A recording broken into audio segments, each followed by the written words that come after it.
이력서 발로 쓰는 사람 소환 프로젝트 이발소, 취준생 정신건강 특집, 근로복지공단 인천병원 정신건강의학과 이은정 과장님과 함께하고 있습니다. 자, 저희 과장님 모시고 이야기하고 있는데 가족 같은 느낌이 좀 있어요. 네. 희경 씨하고도 좀 인연이 있으신 것 같은데. 나하고? 네. 희경 씨 그 남편분께서 네. 양준혁 전 선수랑 같이 예. 일을 하신다고 했잖아요. 네네네. 여기 근로복지공단 홍보대사가 양준혁 전 선수잖아요. 그렇게 했거든. 그럼 그거 협약 체결할 때 우리 신랑 거기 있었겠구만. 다리를 건너서. 건너서. 그렇게 잘 엮는데 자기는 못 엮나. 저도 있어요. 세상에. 제가 한 4년 전인가? 거기 근로복지공단 인천병원에서 네. 체조 동영상을 만드는데 거기 목소리로 출연을 해가지고 그 있잖아요. 뭐 양팔을 펴니다. 한쪽 다리를 가슴으로 당깁니다. 이거 제가 녹음을 했어요. 그래서 이렇게 사람들이 그 동영상을 보시는데 저는 아직 못 봤거든요. 야, 이거 들으신 분들이 얼마나 가짜나 하실까. 양팔을 펴니다. 양팔을 어쨌든 까세요. 아니 어떻게든 근로복지공단이랑 엮으려고. 저희는 가족입니다. 선생님 이제 저희하고 대화를 조금 나눠보셨잖아요. 네. 저희의 정신건강 상태는 어때 보여요? 저기 환자 다룬다고 생각하시고. 네. 저는 이렇게 있으니까요. 되게 좋은 기운을 받는 것 같아서 정신건강 상태가 저보다 좋으시지 않나. 아니 근데 저는 계속 저보고 비정상이라고 하니까 저 정말 비정상일까요? 사실은 저는 깜짝깜짝 놀라는 말씀을 많이 해주셨어요. 그래요? 네, 왜냐하면 오늘 이렇게 주제 중에 자존감이 되게 중요한 키워드인 것 같아서 이렇게 좀 찾아보다가 자존감의 6기둥이라는 책이 있더라고요. 그래서 자존감의 6가지 기둥이라고 해서 각각 이제 뭐라고 해야 되나, 하나의 기둥은 뭐 목적을 가지고 살자 뭐 이런 건데요. 그 중에 하나를 딱 집어서 말씀하셨어요. 그게 뭐예요? 그래요? 자기를 받아들이기. 그래서 깜짝 놀랐습니다. 자, 그러면은 나중에 케이스 스터디가 필요하실 때 저희가 도와드리겠습니다. 정원 쌤을. 기꺼이 가서 마루타 할게요. 그러면은 결국에는 그 말씀은 정원 쌤이 저희 중엔 제일 정상이라는 말씀이시죠? 제일 정상이라고 비교할 수는 없을 것 같아요. 그렇죠. 그러니까 이 말이 정답인 거예요. 정상이 아니실 수도 있다. 왜냐면 아까 저희가 방송 시작 전에 대기실에서 잠깐 얘기를 나누는 시간이 좀 있었는데 과장님이 저희를 굉장히 신기하게 보시면서 이런 사람들이 다 있어? 라는 표정으로 계속 관찰을 하시더라고요. 그래서 저희들의 정신건강 상태는 어떤지 한번 좀 여쭤봤습니다. 그런데 우리가 가지고 있는 정신병원에 대한 인식이 있어요. 일단 첫 번째, 굉장히 비싸다. 뭐 몇 시간만 상담받아도 그러니까 일단 돈이 엄두가 안 나고요. 두 번째는 내가 이런 정신과 진료를 받은 기록이 혹시라도 알려지면 취업에 피해를 상당히 입을 것이다 라는 저희 생각이 있는데, 사실 저희가 이게 오해인지 진실인지 좀 알려주셨으면 좋겠어요.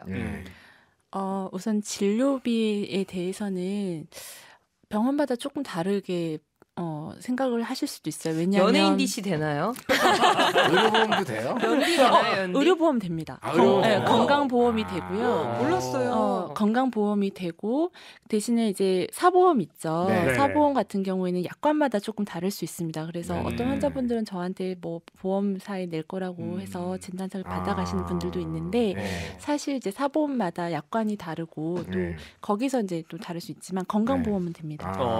그리고 비용은 이제 검사비라든지 약값이라든지 뭐 이런 것들 때문에 사람마다 차이는 있을 수가 있고 진료 시간에 따라서 뭐 15분, 30분 이런 식으로 상담 비용이 조금 다르게 책정이 될 수 있어요. 시간에 따라서 비용이 달라지는군요. 네네, 그럴 수 있습니다. 그러니까 정신과 그 치료 이력이 있으면 이제 취업에 불리하다 이런 선입견도 분명히 있을 수 있잖아요. 맞아요. 그거는 어떨까요? 제가 예전에 캐나다에서 강도당했었다고 그랬잖아요. 그때 친구들이 저한테, 캐나다 친구들이 야, 너 빨리 가서 치료받아라. 상담 받고 해야 너 트라우마 이거 극복할 수 있지, 아니면 너 너무 힘들다라고 얘기를 했는데 저는 그때 당시에 제가 학생이었으니까 안 돼. 나 나중에 혹시 이거 진료 기록 남아있으면 한국에 돌아갔을 때 취업을 할 때 이게 분명히 신상 조회해보고 그러면 뭐 정신에 못할 수도 있어. 문제 있다 생각해서 그럴까봐 제가 아예 상담 받을 엄두를 못 냈어요.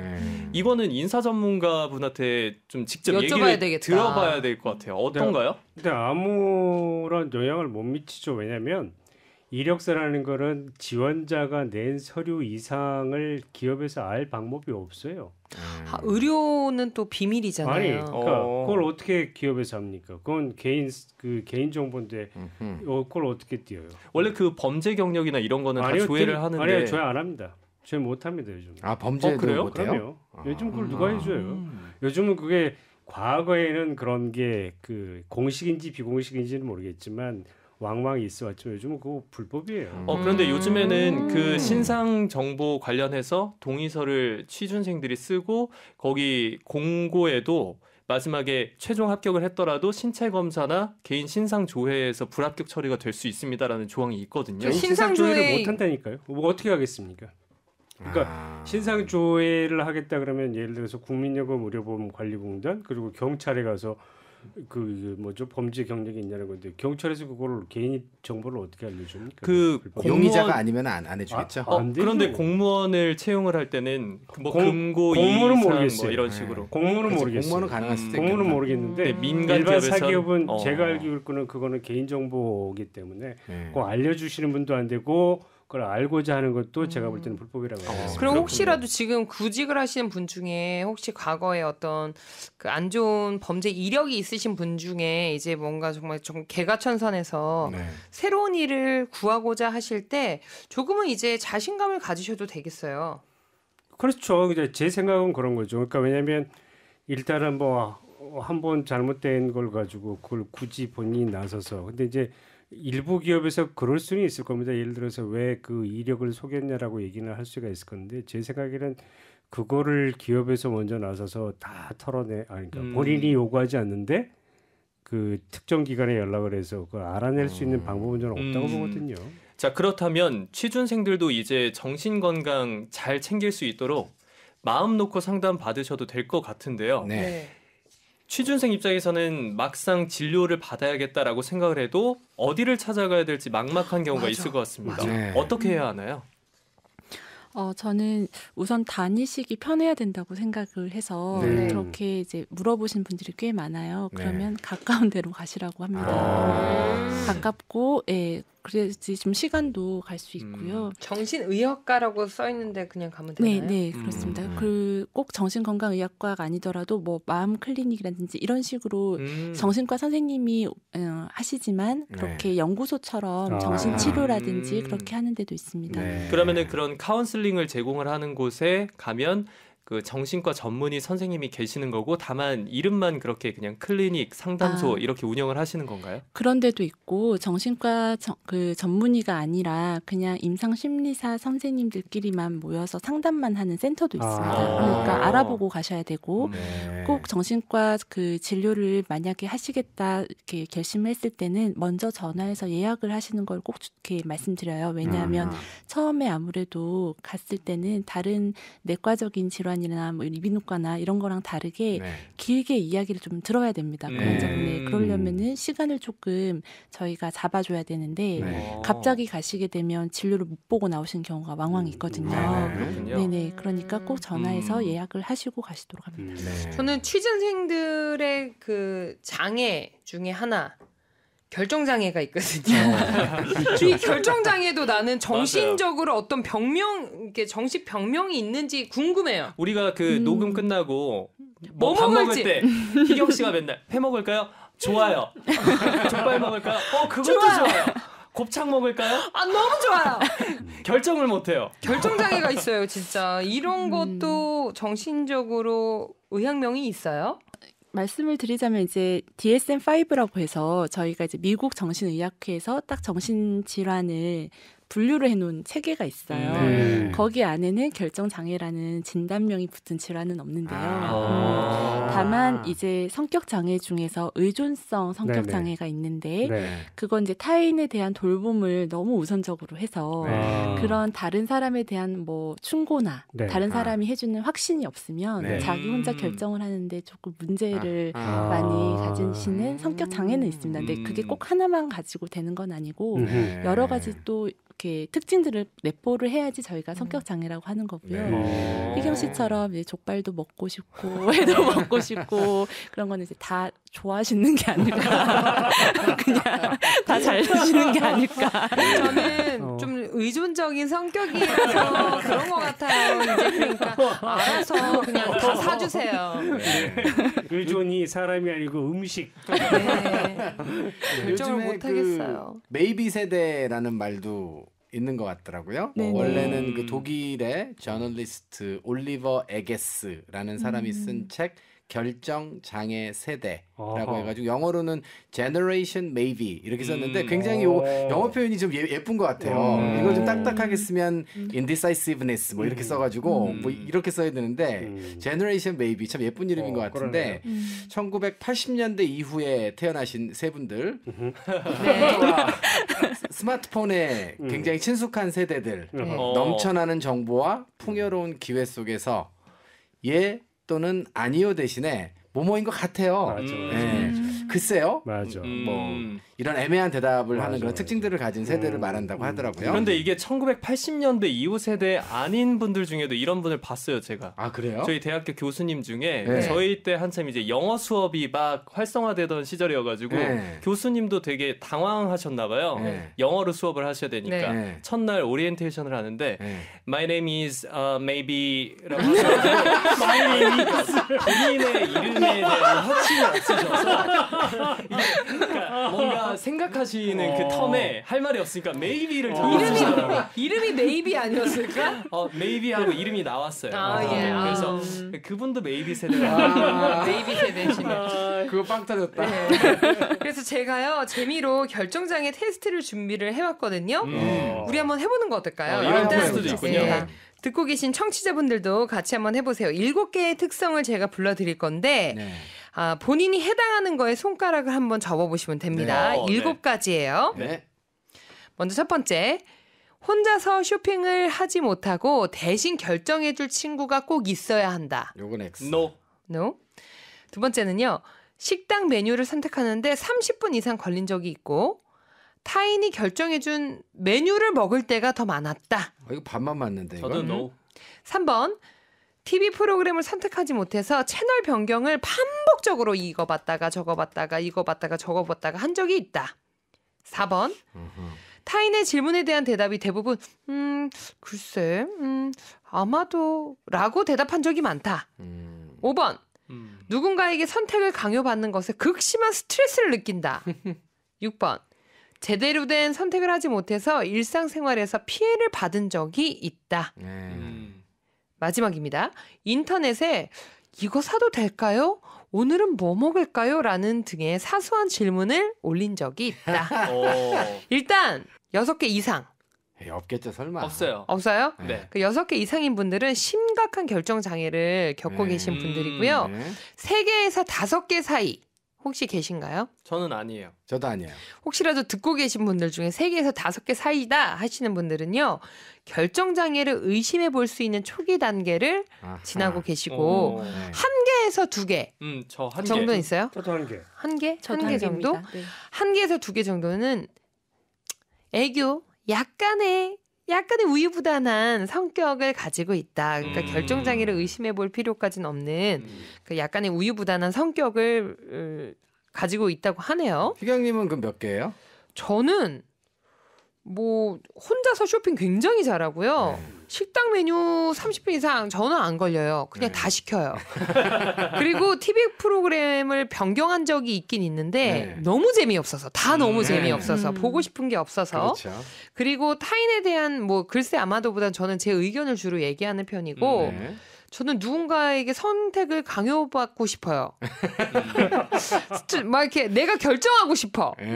그리고 제대로 된 선택을 하지 못해서 일상생활에 피해 온 거는 뭐 제가 감내해야 되는 거고 뭐 이것 해도 될까요? 뭐 먹을까요? 보다는 저 이거 먹어요라고 올린 적이 더 많은 것 같아서 저는 굉장히 자주적인가 봐요. 네. 그러게요.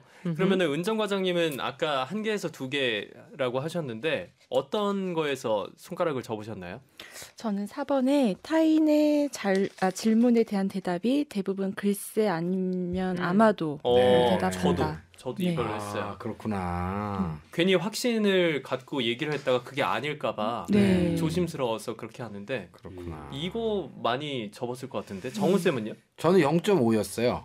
0.5? 0.5개? 저는 그 2번의 절반만 저에게 해당됩니다. 앞인가요, 뒤인가요? 뒤요. 타인이 결정해준 저는 메뉴를 메뉴 결정하기 귀찮아요. 그래갖고 이제 학원에서 밥 먹을 때도 저희 이제 그 직원분들한테 뭐 먹으러 갈래? 그래서 그쪽에서 원하면 오케이. 그래서 이제 주로 따라가는 편이죠. 기찬 전문가님은요? 저는 5번. 5번 하나 적으셨어요? 네. 누군가에게 선택을 강요받는 것에 극심한 스트레스를 느낀다. 근데 왜 연인 관계가 그렇대요. 남자 친구분들이 굉장히 스트레스 받을 때가 선택을 강요당할 때. 그러니까 자기야 오늘 우리 뭐 먹어? 뭐 먹고 싶어? 아니야 나는 자기가 먹고 싶은 걸로 먹을래. 난 아무거나 괜찮아. 그럼 스파게티 먹을까? 아 그건 좀 느끼하지 않아? 맞아. 그러면 고기 먹을까? 그건 좀 너무 헤비하지 않아? 이건 마인드 리딩이야 이거는. 이런 고민과 결정장애 가장 최고봉은 그 신부가 웨딩드레스 고를 때 아닌가요?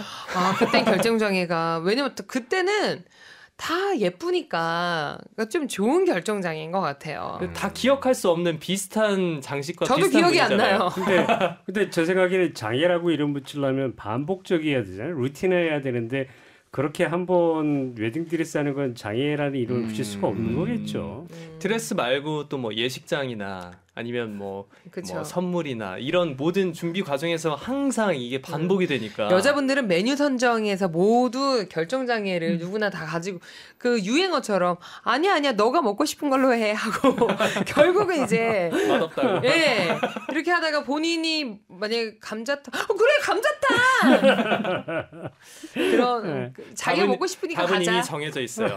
답정 넣어 그렇죠. 그러니까 저희가 뭐 재미로 이 테스트를 좀 준비해 보기는 했는데요. 여러분 뭐 너무 이렇게 모든 일상에 스트레스 받을 필요는 없는 것 같아요. 네. 근데 이런 결정 장애가 왜 생기는 걸까요? 이게 내 결정에 대한 자신감이 없다는 건데 혹시 자존감이 낮은 거랑도 연관이 있을까요? 어떻게 생각해 보면 자존감이 좀 낮으면 자신의 선택에도 확신이 서지 않으니까 그렇게 할 수도 있을 것 같은데 뭐 꼭 그렇다고 100% 그렇진 않을 것 같아요. 그냥 성격적으로 약간 우유부단한 뭐 그런 그러실 수도 있거든요. 근데 그 자존감에 대한 기사를 찾다가 우리 그 작가님이 이런 아주 재밌는 걸 발견해서 알려줬는데 이런 게 있네요. 자존감 도둑을 찾아라라는 기사였대요. 누가 내 자존감을 가져갔느냐. 근데 이걸 보고 보면 이제 취업 준비생들이 자존감이 왜 떨어지는지를 그래도 나름 정확하게 분석하고 있다는 내용인데요. 취업 준비생들의 59.3%가 자존감 도둑 첫 번째가 본인이라고 생각한답니다. 본인들이 문제가 있다는 걸 인식한다는 거겠죠. 2위는 누구예요? 면접관입니다. 면접관. 그다음에 3, 4, 5위 뭐 이거. 동기, 부모님, 친척, 형제, 자매 순이었다고 합니다. 면접관님들 우리 7인이들 잘 좀 해주세요. 그리고 특히나 우리 기찬 쌤 잘 좀 해주세요. 그러면 은정 과장님, 이 자존감 높이려면 어떻게 해야 할까요? 뭐 따로 방법이 있을까요? 요즘에 자존감 수업이라는 책이 또 베스트셀러에 올라서 이슈가 되기도 하고 했는데 이렇게 하면 자존감이 높아진다라는 방도가 있을까요?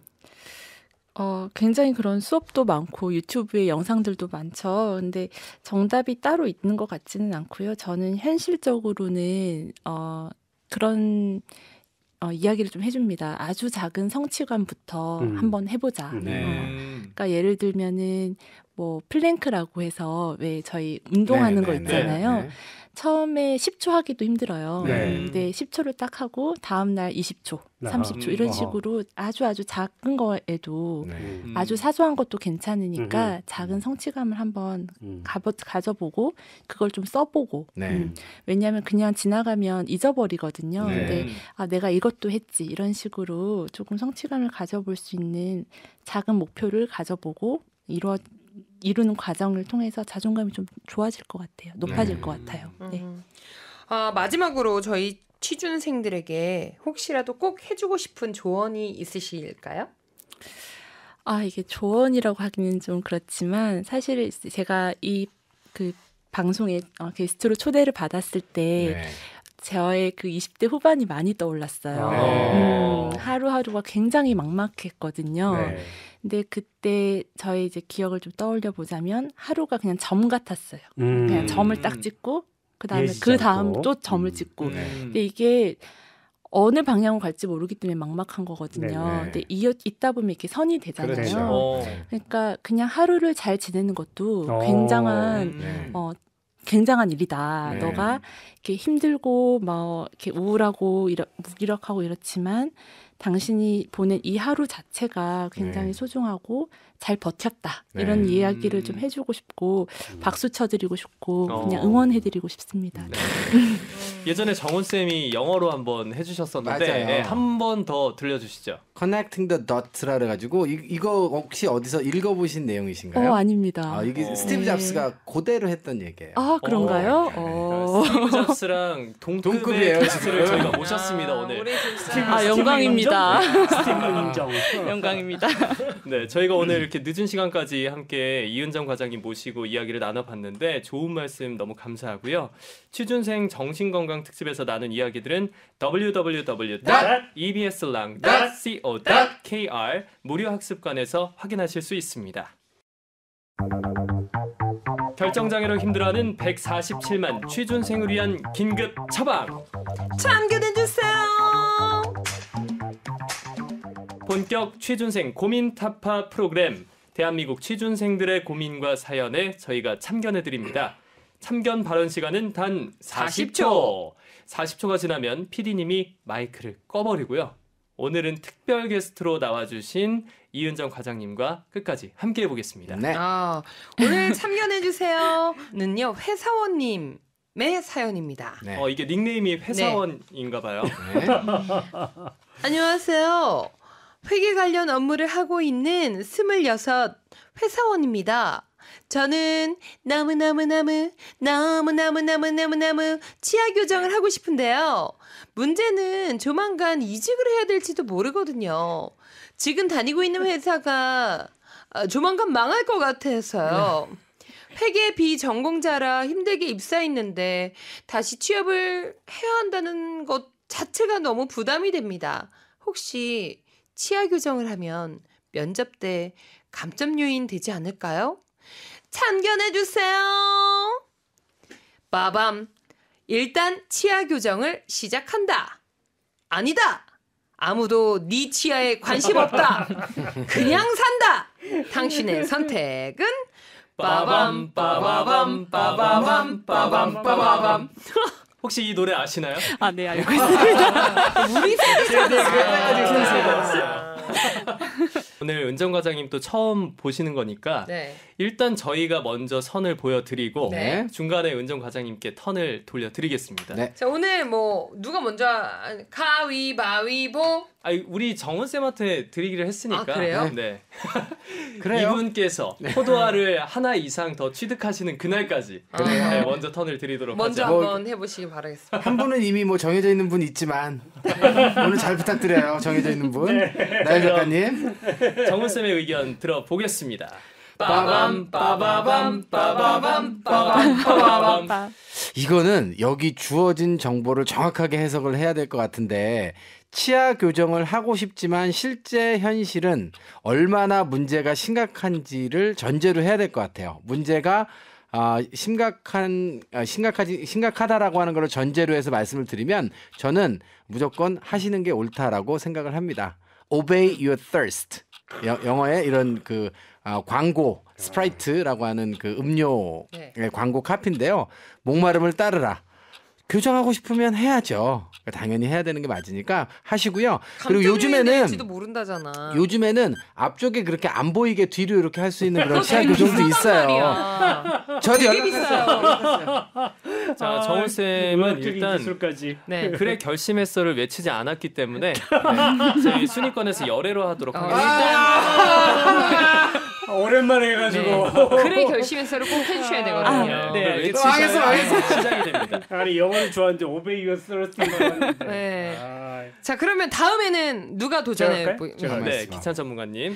빠밤 빠바밤 빠바밤 빠밤 빠바밤. 그래 결심했어요. 저는 무조건 한답니다. 왜냐하면 이 사람은 이게 가장 큰 고민이니까 너무 하고 싶대잖아요. 근데 사람이 따라가야죠. 그다음에 두 번째 면접할 때. 면접할 때 본인이 치아 교정을 하면 혹시 지금 면접에서 떨어지더라도 다음에 때 자신감을 되찾을 수 있어서 지금은 실패하더라도 다음에 혹시 확률이 높겠죠. 시간이 좀 많이 남았어요. 세 번째 회사가 제일 가고 싶은 면접 시 외모를 없다잖아. 보고 뽑는 회사면 이 치아의 교정기를 끼고 와서 탈락했다 그러면 그 회사 안 가는 게 낫습니다. 왜냐하면 면접에서 얼굴 보고 뽑는 회사 안 다니는 게 나아요. 됐습니다. 그래서 근데 예전엔 무조건 됐죠. 가야 된다고 하셨는데. 다니는 사람 입장은 생각도 안 해요, 진짜.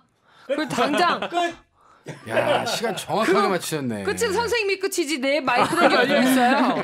자 이제 어떻게 하는지 아셨죠? 네 어렵네요. 네. 40초 동안 하시면 됩니다. 40초 전에 끝내면 안 되는 거군요. 아니요. 됩니다. 네, 상관없어요. 그럼 끝이라고 외치시고 저기 공중제비를 3바퀴 도시면 돼요. 자, 그럼 우리 과장님의 의견 들어보겠습니다. 네. 빠밤 빠바밤 빠바밤 빠밤 빠바밤. 그래 결심했어. 저도 치아 교정은 하시는 게 좋겠습니다. 일단 치과협회에서 나오셨나요? 치과 협회는 아닙니다만 넘어가시면 안 돼요. 네, 너무너무 하고 싶으실 때는 하고 보는 게 맞아요. 자 이렇게 10초. 오늘은 제가 보기에는 7 끝나신 거예요? 6, 네, 끝입니다. 자 그러면 왠지 정해진 듯한 이 느낌 뭐지? 이게 제가 봤을 때 여러분 모두가 그냥 하고 싶으면 해랍니다. 이거 너무 논리적이지 않아요. 잠깐만 해보세요. 증거가 없습니다. 여러분의 말에는. 자 그러면 제가 한번 가볼게요. 자 그럼 이제 희경 씨 의견 들어보겠습니다. 빠밤 빠바밤 빠바밤 빠밤 빠바밤. 그래 결심했어. 아무도 네 치아에 관심 없다. 그냥 산다. 이거는 그 개그우먼 강유미 선배님께서 실제로 이제 유튜브에 그러니까 치아 교정을 싹 다 하시고 라미네이트를 하셔서 후회가 된다. 근데 이제 거기에 요지는 뭐였냐면 처음에 이 옆에 있는 뽀드랑니 이 덧니하고 그게 너무 남들이 보기에 이거 얼마나 막 걸리적거릴까 이렇게 생각을 하셨대요. 근데 지우고 보니까 아무도 내 이에 관심이 없었다는 거야. 내 치아에. 라미잖아요, 라미. 아니, 그러니까 교정도 했고 다 했어요. 근데 아무도 관심이 없대. 여러분, 너무 좋던데. 아무도 당신의 치아에 관심이 없습니다. 아니요, 저는 강유미 씨 치아 굉장히 잘 됐다고 계속 보고 있어요, 매주. 관심이 엄청 많아요. 근데 그 선배님 본인은 이 치아 교정을 이분은 하고 싶으신 이유 중에 하나가 자, 마이크 내려주시고요. 자, 이제 저의 차례가 돌아왔습니다. 여러분들은 제 의견에 설득당하실 거예요. 정말 한번 두고 보겠습니다. 가죠. 빠밤 빠바밤 빠바밤 빠밤 빠바밤. 그래 결심했어. 치아 교정 고고 가자.